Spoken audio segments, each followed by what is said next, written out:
एक बार भगवान विष्णु जी शेषनाग पर बैठे बैठे बोर हो गए और उन्होंने धरती पर घूमने का विचार मन में किया। वैसे भी कई साल बीत गए थे धरती पर आए और वह अपनी यात्रा की तैयारी में लग गए। स्वामी को तैयार होता देखकर लक्ष्मी माँ ने पूछा, आज सुबह सुबह कहाँ जाने की तैयारी हो रही है? विष्णु जी ने कहा, हे लक्ष्मी, मैं धरती लोक पर घूमने जा रहा हूँ।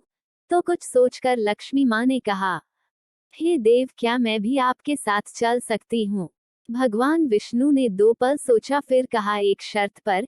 तुम मेरे साथ चल सकती हो। तुम धरती पर पहुंचकर उत्तर दिशा की ओर बिल्कुल मत देखना। इसके साथ ही माता लक्ष्मी ने हाँ कह के अपनी मनवा ली। और सुबह सुबह माँ लक्ष्मी और भगवान विष्णु धरती पर पहुंच गए। अभी सूर्य देवता निकल रहे थे। रात बरसात होकर हटी थी। चारों ओर हरियाली ही हरियाली थी। उस समय चारों ओर बहुत शांति थी और धरती बहुत ही सुंदर दिख रही थी। और माँ लक्ष्मी मंत्र मुग्ध होकर धरती को देख रही थी और भूल गई कि पति को क्या वचन देकर आई है। और चारों ओर देखती हुई कब उत्तर दिशा की ओर देखने लगी पता ही नहीं चला। उत्तर दिशा में माँ लक्ष्मी को एक बहुत ही सुंदर बगीचा नजर आया और उस तरफ से भीनी भीनी खुशबू आ रही थी और बहुत ही सुंदर सुंदर फूल खिले थे।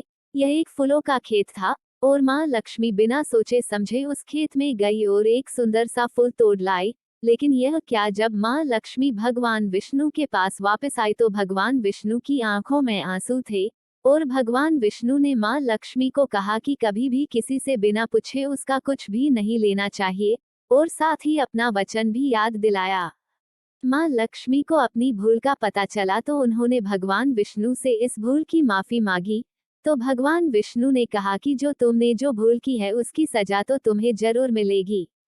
जिस माली के खेत से तुम नए बिना पूछे फूल तोड़ा है, यह एक प्रकार की चोरी है। इसलिए अब तुम 3 साल तक माली के घर नौकर बनकर रह। उसके बाद मैं तुम्हें बैकुंठ में वापस बुलाऊंगा। माँ लक्ष्मी ने चुपचाप सर झुकाकर हाँ कर दी। आजकल की लक्ष्मी थोड़े थी और माँ लक्ष्मी एक गरीब औरत का रूप धारण करके उस खेत के मालिक के घर गई। घर क्या, एक झोपड़ा था और मालिक का नाम माधव था। माधव की बीबी, 2 बेटे और 3 बेटियां थी। सभी उस छोटे से खेत में काम करके किसी तरह से गुजारा करते थे। माँ लक्ष्मी जब एक साधारण और गरीब औरत बनकर जब माधव के झोपड़े पर गई तो माधव ने पूछा, बहन तुम कौन हो और इस समय तुम्हें क्या चाहिए? तब माँ लक्ष्मी ने कहा, मैं एक गरीब औरत हूँ, मेरी देखभाल करने वाला कोई नहीं। मैंने कई दिनों से खाना भी नहीं खाया, मुझे कोई भी काम दे, साथ में मैं तुम्हारे घर का काम भी कर दिया करूँगी। बस मुझे अपने घर में एक कोने में आसरा दे दो। माधव बहुत ही अच्छे दिल का मालिक था। उसे दया आ गई, लेकिन उसने कहा, बहन मैं तो बहुत ही गरीब हूँ। मेरी कमाई से मेरे घर का खर्च मुश्किल से चलता है। लेकिन अगर मेरी 3 की जगह 4 बेटियां होती तो भी मैंने गुजारा करना था। अगर तुम मेरी बेटी बनकर जैसा रूखा सूखा हम खाते हैं उसमें खुश रह सकती हो तो बेटी अंदर आ जाओ। माधव ने माँ लक्ष्मी को अपने झोपड़े में शरण दे दी और माँ लक्ष्मी 3 साल उस माधव के घर पर नौकरानी बनकर रही। जिस दिन माँ लक्ष्मी माधव के घर आई थी उससे दूसरे दिन ही माधव को इतनी आमदनी हुई फूलों से कि शाम को एक गाय खरीद ली। फिर धीरे धीरे माधव ने काफी जमीन खरीद ली और सब ने अच्छे अच्छे कपड़े भी बनवा लिए और फिर एक बड़ा पक्का घर भी बनवा लिया। बेटियों और बीबी ने गहने भी बनवा लिए और अब मकान भी बहुत बड़ा बनवा लिया था। माधव हमेशा सोचता था कि मुझे यह सब इस महिला के आने के बाद मिला है। इस बेटी के रूप में मेरी किस्मत आ गई है मेरी। और अब 2-5 साल बीत गए थे, लेकिन माँ लक्ष्मी अब भी घर में और खेत में काम करती थी। एक दिन माधव जब अपने खेतों से काम खत्म करके घर आया तो उसने अपने घर के सामने द्वार पर एक देवी स्वरूप गहनों से लदी एक औरत को देखा। ध्यान से देखकर पहचान गया, अरे यह तो मेरी मुंह बोली चौथी बेटी यानी वही औरत है।